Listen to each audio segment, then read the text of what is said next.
Peter the Great for Russia.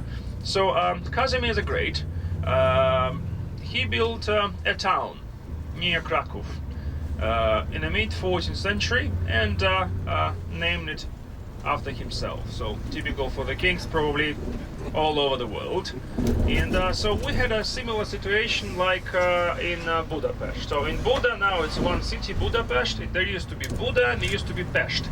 We used to have Krakow and we used to have Kazimierz. So it's two separate like urban organizations, and they were even divided by the river, because Kazimierz used to be an island.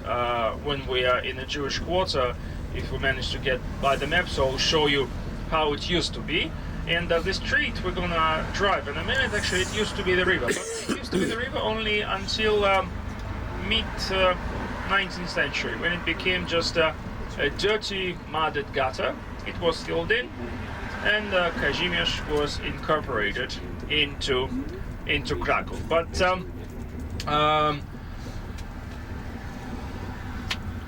so it's mostly known as a Jewish quarter, but Jews settled there only at the end of the 15th century, so 150 years after the town itself was built. But Jews, they lived in Krakow in Poland since early Middle Ages. Even a first person who mentioned Krakow in historical chronicles was a Jewish trader from Spain.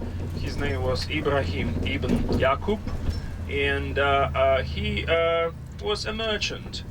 He didn't come to Krakow. He was in Prague. At that time, Prague was one of the biggest marketplaces in this part of Europe, mostly known as a huge slave market. And he was in Prague, and he heard about the place which is called Krakow. So, and in his road notes, we would call it now probably a road blog, he mentioned Krakow for the first time in history. And we have a mentioning of Jews living in Krakow already in the 11th, 12th, 13th century.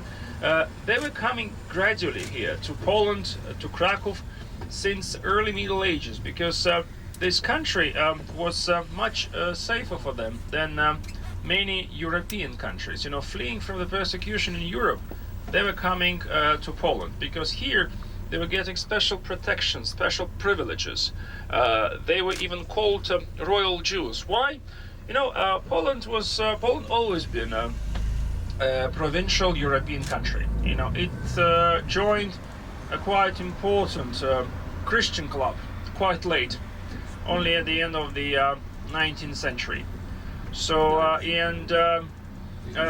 Jews who were merchants, traders, they helped Polish rulers, later Polish kings, to build the links between East and West, business links, political links. So they were coming as investors, sponsors. They created the first European banking system, that the system of loans and credits. You can borrow money in one place, return them in another to a partner.